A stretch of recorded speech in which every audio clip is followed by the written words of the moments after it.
지난 시간까지 소개받으셨던 이 하나님을 실제 만나게 되면, 또 우리가 마음으로 접촉하게 되면 우리의 삶은 이제 근본적으로 달라집니다.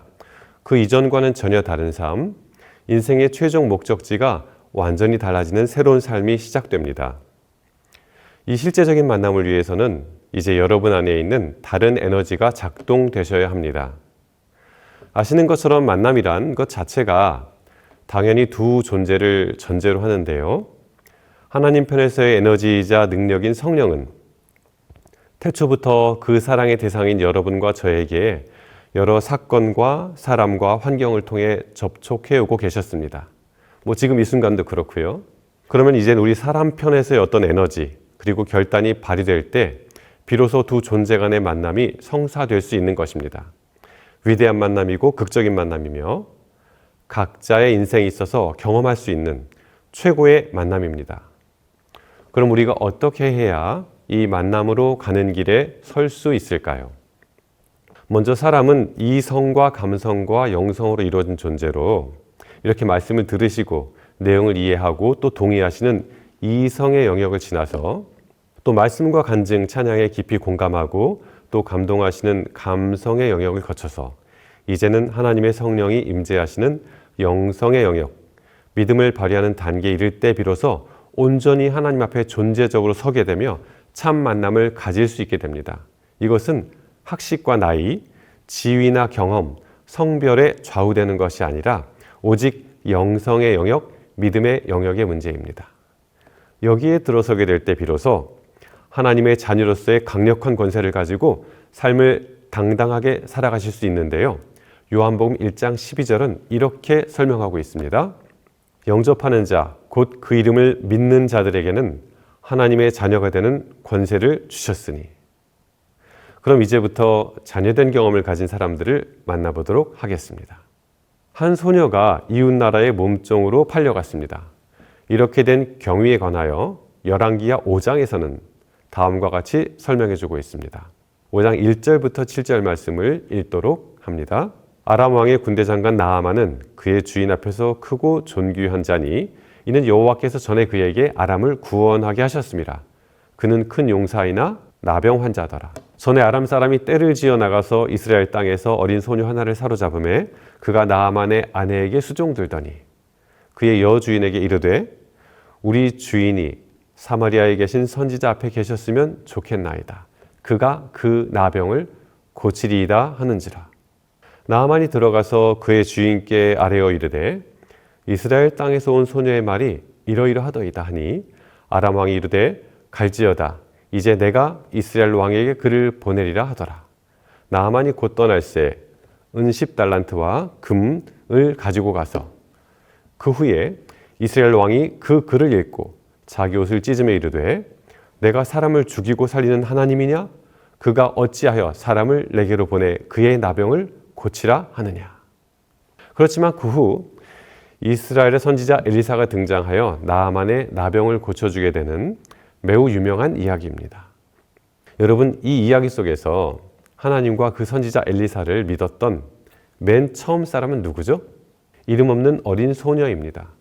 그 소녀는 동네에서 친구들과 놀다가 갑자기 나타난 다른 나라의 군사들에게 붙잡혀 이웃나라 군대 장관의 집에서 장관의 아내를 수종드는 삶을 살아야 했습니다. 그 어린 마음이 어땠을까요? 여전히 그녀가 속했었던 이스라엘의 하나님, 그 선지자를 신뢰할 수 있는 그런 환경이었을까요? 매일매일 잠자리에 들면서 고향과 부모님과 친구들을 남몰래 그리워하던 이 어린 소녀가 그녀의 부모님이 말씀해 주시던 그 하나님을 여전히 그리고 그 선지자를 꿋꿋하게 신뢰하는 것이 과연 가능했을까요? 어쩌면 이 어린 소녀의 믿음을 가능케 해준 것은 바로 그 직전 이스라엘 땅에서 벌어졌던 4가지 실제 사건들 때문일 것입니다. 열왕기하 5장의 바로 앞장인 열왕기하 4장에는 이 엘리사 선지자가 그와 함께 지내던 선지자 학교의 생도들을 위해 베푼 4개의 기적 이야기가 기록되어 있습니다. 엘리사를 섬기던 남편이 죽은 후 빚만 잔뜩 남아서 결국 남편의 채권자가 2 아들을 종으로 데려가려 할 때에 엘리사가 홀로 남은 그 여인을 위해 집에 낳은 단 한 병의 기름으로 수많은 그릇에 넘쳐나도록 풍성히 축복함으로 그 빚을 다 갚고도 남게 된 일이 있었습니다. 또한 엘리사가 자신을 섬기던 여인의 부족함을 채워주기 위해 그녀에게 없던 아들을 태어나도록 축복하고 그 후 이 아들이 갑작스럽게 죽었을 때에 멀리서 이 다락방에까지 찾아와서 아들을 다시 살려 그 엄마에게 되돌려준 일, 이런 여러 가지 하나님의 능력의 실제가 나타난 사건들 이야기를 소녀는 분명히 전해 들었습니다. 비록 이 소녀는 자기 눈앞에 보이는 이 환경만으로는 도무지 하나님을 신뢰하기 어려웠지만 부모님과 함께 살 때 부모님이 말씀해 주시던 또 여전히 지금도 귀에 들려오는 그 실제적인 기적의 사건 이야기들이 자기 마음에 확신을 주는 그 확신 그대로 여주인에게 간증을 한 것입니다. 자신의 그 믿음에 목숨을 걸고서 그 여주인에게 말했습니다. 우리 주인이 사마리아에 계신 선지자 앞에 계셨으면 좋겠나이다. 그가 그 나병을 고치리이다. 이렇게 목숨을 건 확신에 찬 이야기, 어찌 믿지 않을 수 있을까요? 소녀의 말을 여주인은 그대로 믿을 수밖에 없었습니다. 대단하죠? 여러분께서도 저의 인생을 건 확신에 찬 이 간증을 한 번 믿어보신다면 이 여주인이 받았던 그 놀라운 축복을 똑같이 경험하시게 되리라 확신합니다. 이 소녀가 그 집에 온 이후로 했던 모든 행동들, 모든 말들, 기도하는 모습들, 이 모든 것들이 여주인으로 하여금 이 소녀를 그리고 그녀의 이야기를 신뢰하게 만들었습니다. 그래서 어떻게 되었을까요? 이 여주인 역시 소녀의 말을 통해서 자신이 갖게 된 이 믿음에 목숨을 걸고서 그 남편에게 말했습니다. 이스라엘 땅에서 온 소녀의 말이 이러이러하더이다. 만약 그 남편이 이스라엘 땅에 가서 엘리사를 만났는데 만나긴 했지만 당시 의학으로는 치유가 불가능했던 그 나병을, 문둥병을 고치지 못하고서 그냥 되돌아오게 된다면 이 여주인은, 이 어린 소녀는 과연 어떻게 될까요?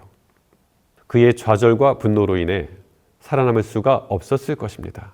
그럼에도 불구하고 이 여주인 역시 그 소녀와 똑같이 자신의 믿음에 그 목숨을 걸고 말을 했습니다.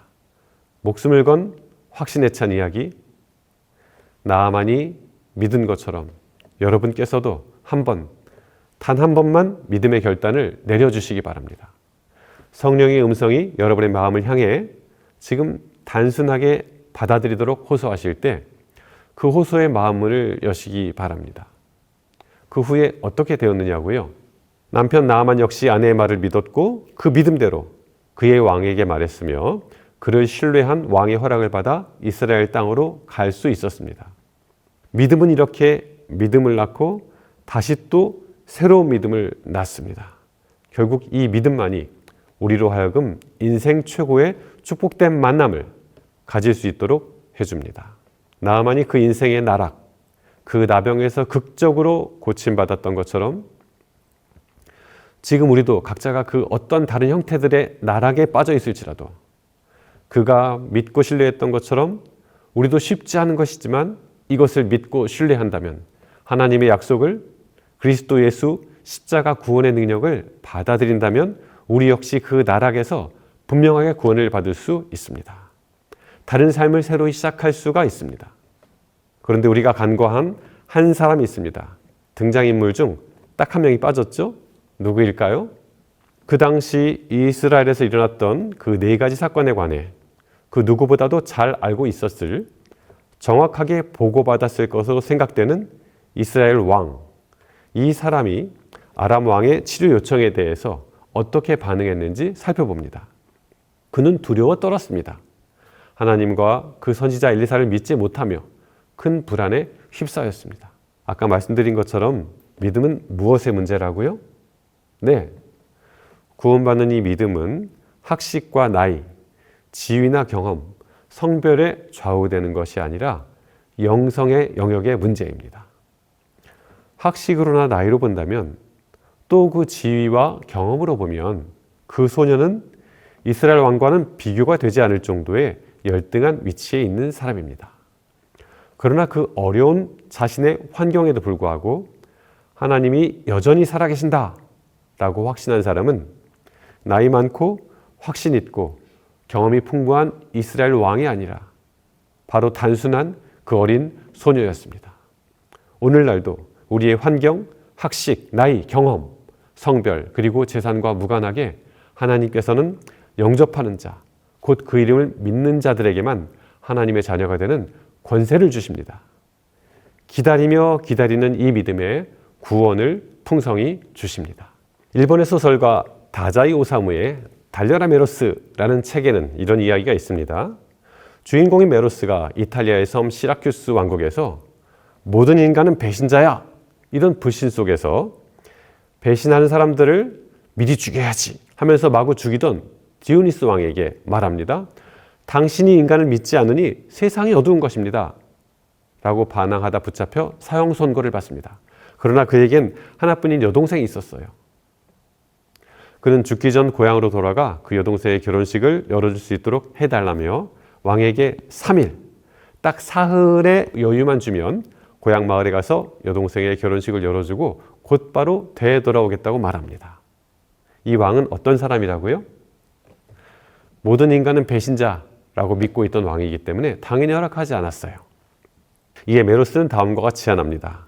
자신의 친구 세리논티우스를 자기 대신 인질로 3일간 데리고 있어 달라고요.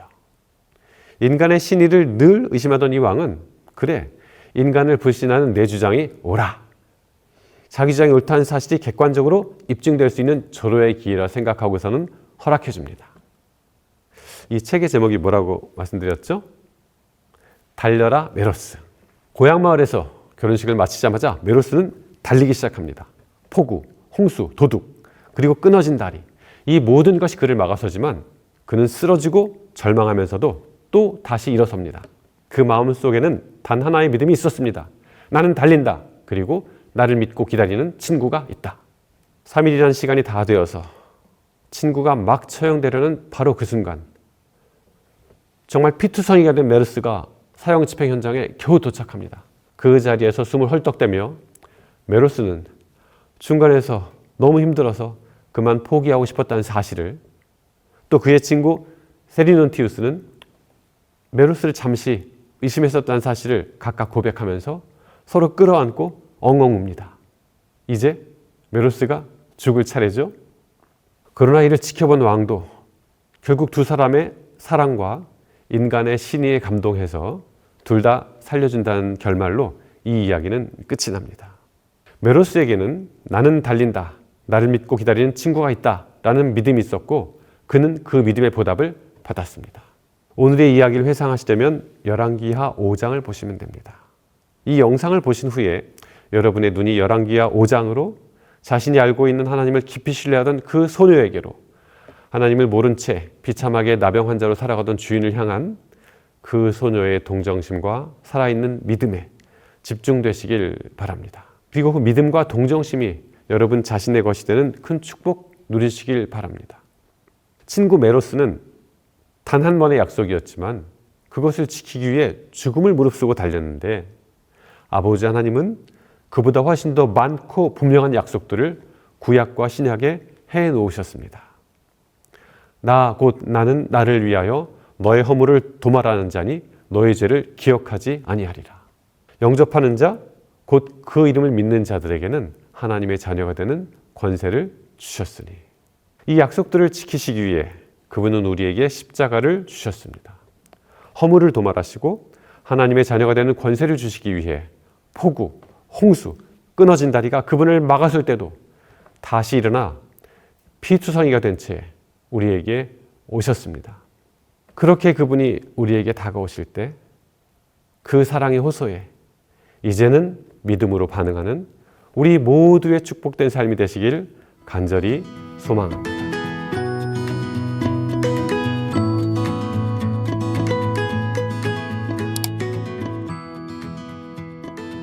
여러분 안녕하세요. 오늘은 넷째 날 결정적 순간 가정의 방향이 바뀝니다 라는 제목으로 말씀을 나누겠습니다.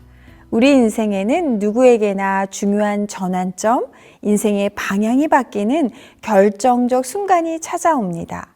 그 순간은 때로는 아주 짧고 평범해 보일 수 있지만 그 선택 하나로 한 사람의 인생이 바뀌고 한 가정의 방향이 완전히 달라지는 일이 일어납니다.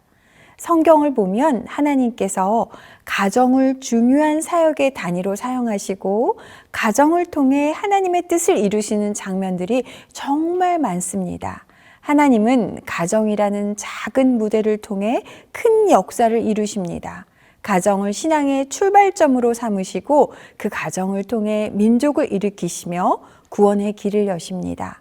하나님은 지금도 가정을 통해 일하시고 가정을 통해 믿음을 전하시며 가정을 통해 세상을 바꾸시는 분이십니다.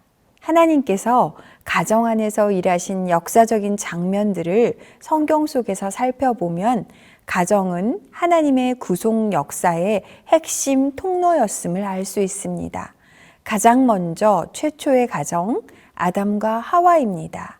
하나님은 인간을 창조하신 후 둘이 한 몸을 이룰지니라 하시며 결혼 제도를 세우시고 세상을 다스릴 가장 기본적인 단위로 가정을 세우셨습니다.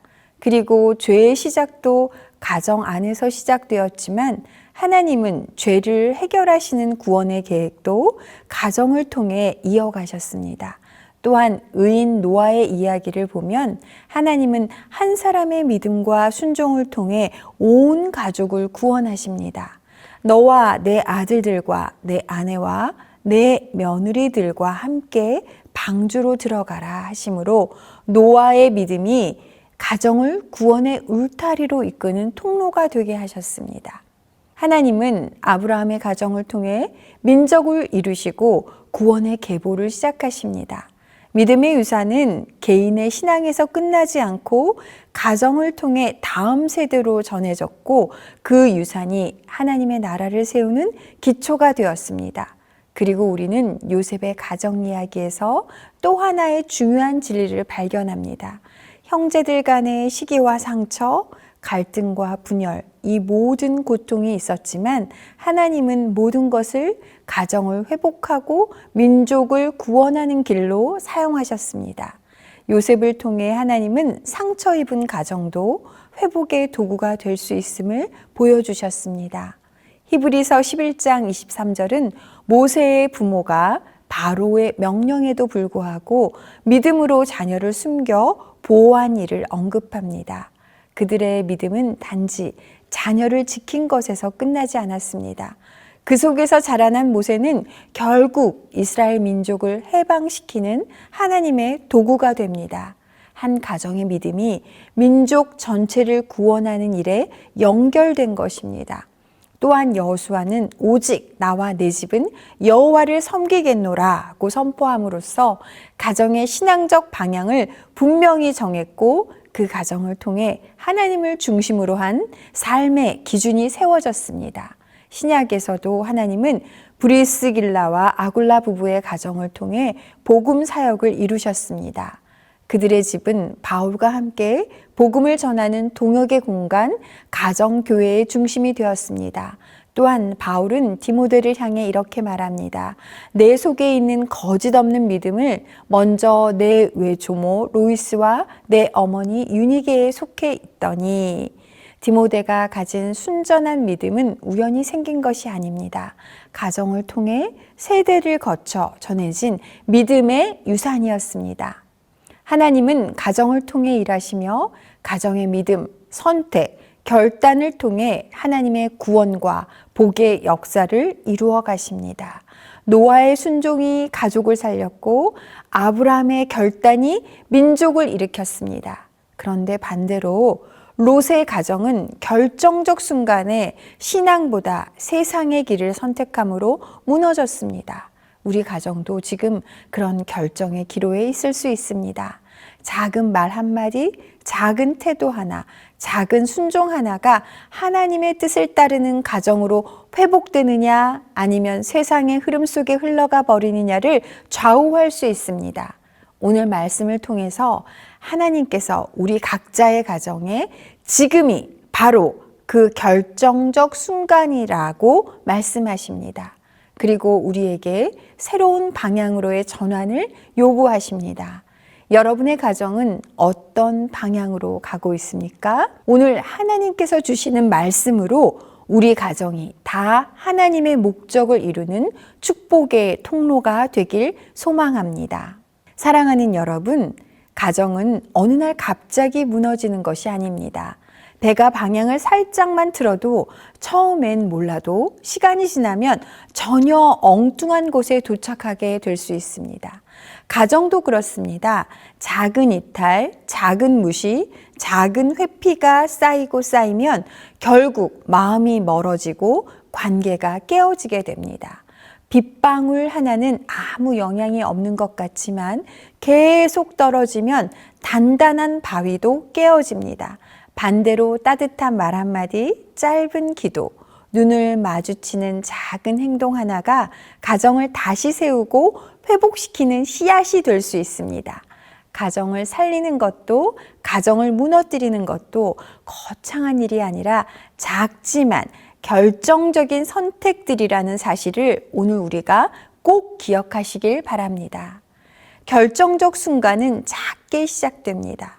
사랑하는 여러분, 가정 안에 갈등과 냉전, 반목과 불신, 심지어 이혼이라는 극단적인 상황까지 가는 데는 갑작스러운 큰일이라기보다는 오랜 시간 쌓인 작은 균열들이 있습니다. 작은 말투, 무심한 표정, 사소한 무시, 그리고 반복되는 침묵, 이 모든 것이 하나씩 쌓이면서 서로의 마음을 닫게 하고 관계를 멀어지게 만듭니다. 반대로 작은 사랑의 표현, 작은 배려, 작은 순종 역시 하나님께서 회복의 전환점으로 사용하실 수 있습니다. 아가서 2장 15절은 이렇게 말합니다. 우리를 위하여 포도원을 허는 작은 여우를 잡으라.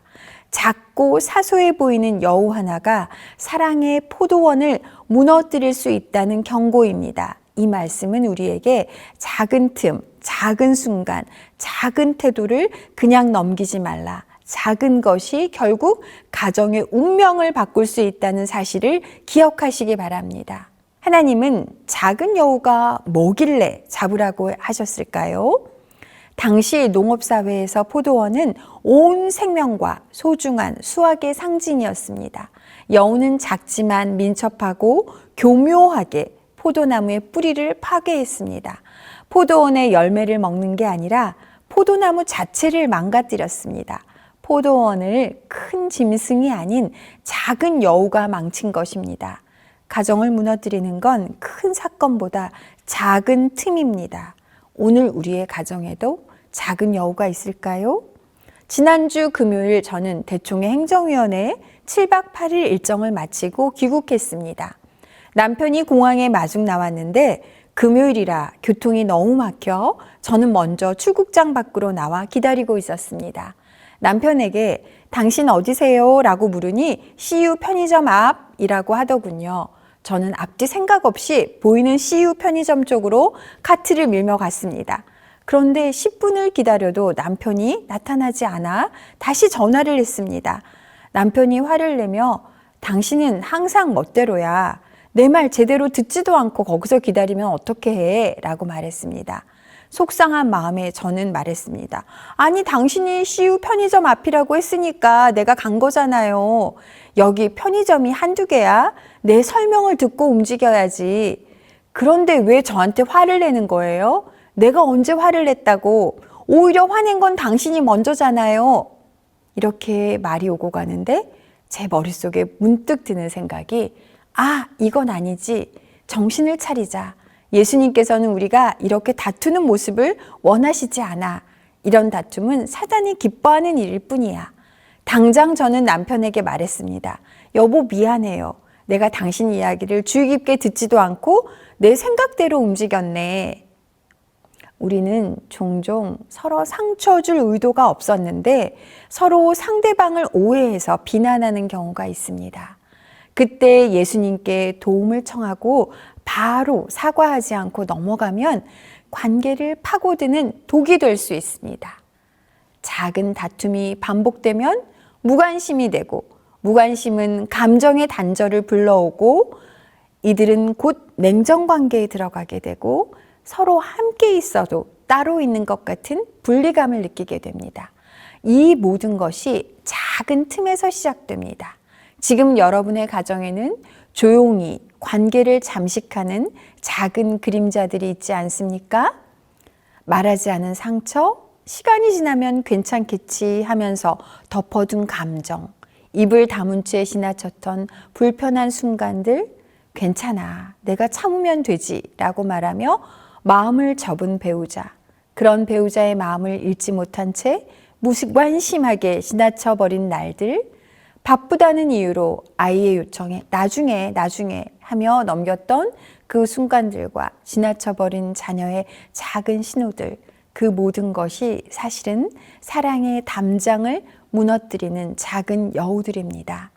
크게 다툰 것도 아니고 심하게 상처를 준 것도 아니지만 쌓이고 묻힌 작은 것들이 결국 마음을 멀어지게 합니다. 예수님도 지극히 작은 것에 충성된 자는 큰 것에도 충성된다고 말씀하셨습니다. 가정을 살리는 건 큰 이벤트나 엄청난 헌신이 아닐 때가 많습니다. 하나님은 우리가 얼마나 위대한 일을 하는가 보다 얼마나 작은 일에 진심을 다하는가를 보십니다. 오히려 고마워 한마디, 미안해요 라는 진심 어린 표현, 하루 끝에 오늘 하루는 어땠어요? 하고 관심을 보이는 것, 아이의 눈을 바라봐주고 배우자의 손을 한 번 더 잡아주는 그 순간이 무너졌던 가정의 흐름을 다시 세우는 전환점이 될 수 있습니다. 작은 여우를 잡으라. 지금도 하나님은 말씀하십니다. 가정의 포도원에 꽃이 피었는데 작은 여우 하나가 그 꽃을 떨어뜨리지 않도록 하라고 하십니다. 오늘 우리가 해야 할 일은 단 하나, 작은 여우를 외면하지 말고 지금 잡는 것입니다. 예수님께 이렇게 기도하시게 되길 바랍니다. 우리가 놓치고 지나쳤던 작은 틈들을 보게 하시고 저희 안에 무심함, 상처를 준 말들, 표현하지 못했던 사랑을 주님 앞에 내려놓게 도와주세요. 주님, 저희 가정을 회복시켜 주세요. 저희 가정을 허무는 작은 여우를 이기게 도와주세요. 다시 사랑하게 해주시길 예수님의 이름으로 기도드립니다. 라고요. 내일은 가정 안에서 진정한 평화가 무엇인지에 대해서 말씀을 드리도록 하겠습니다. 평안한 밤 되세요.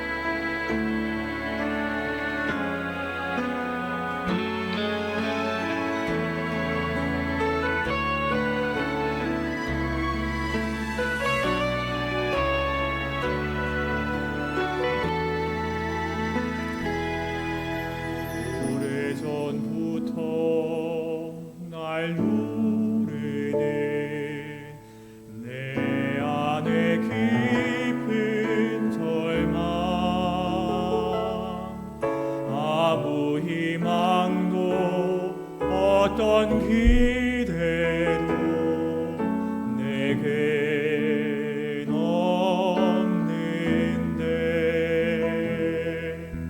사람들의 외면과 날 거절하는 눈빛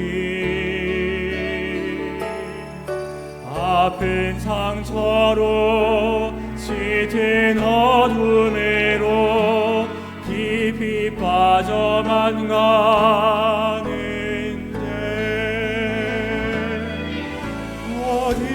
어디선가 내게 들리는 하나님 아들 주님 이야기 그분이라면 그의 옷자락이라도 내 마지막 소망이니 주님을 만났네 옷자락에서 전해 전해지는 사랑 내게 임한 주님의 능력 날 누르는 아픔의 근원을 고치셨네 날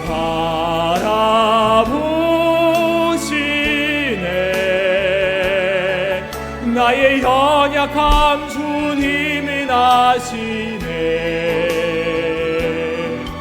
깊은 절망에서 날 자유케 하신 사랑 나 찬양해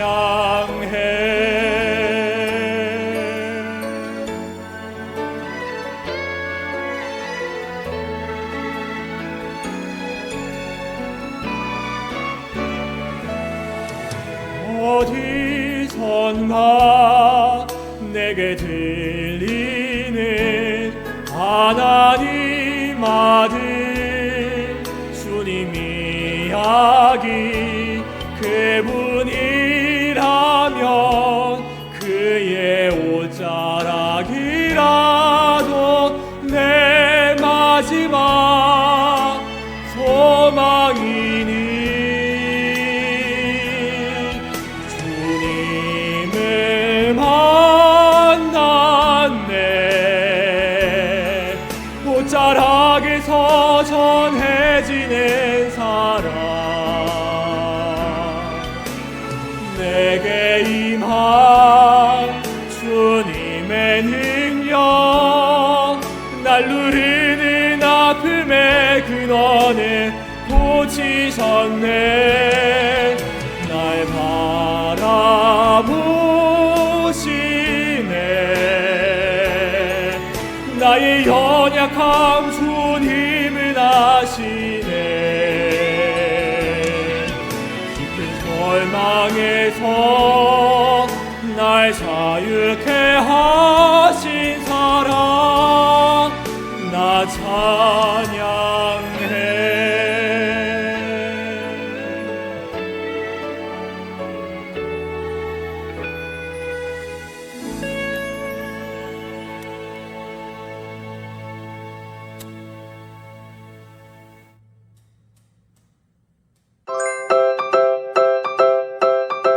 네, 안녕하세요. 수직교회 오현희 청년입니다. 저는 우리 교회 설교가 참 좋다고 생각합니다. 단순히 지식을 전달하는 게 아니고 제 삶과 마음에 직접 와닿는 말씀을 전해주셔가지고 은혜를 받고 힘을 얻고 있습니다. 예를 들면 목사님께서 기도의 중요성에 대해서 되게 강조하시고 평소에 말씀을 많이 주시는데 그 말씀이 제가 한 주를 살아갈 때 정말 계속 마음에 남아가지고 저도 기도를 예전보다 더 열심히 하고 있습니다. 그래서 이렇게 설교가 제 삶 속에서 실제로 적용될 수 있다는 것이 큰 은혜이고 감사한 부분이라 생각하고 있습니다. 그래서 설교를 들을 때마다 하나님께서 지금 제게 무엇을 원하시는지 그리고 더 분명히 그런 걸 알 수 있고 또 일상 속에서도 어떻게 살아가야 할지도 구체적으로 깨닫게 되고 있습니다. 그래서 말씀 안에서 위로와 용기를 얻고 어려운 상황에서도 소망을 붙잡을 수 있어서 참 감사하게 생각하고 있습니다. 그래서 저는 매번 설교를 들을 때마다 제 신앙이 한 걸음씩 더 자라고 있다는 것을 깊이 느끼고 있습니다.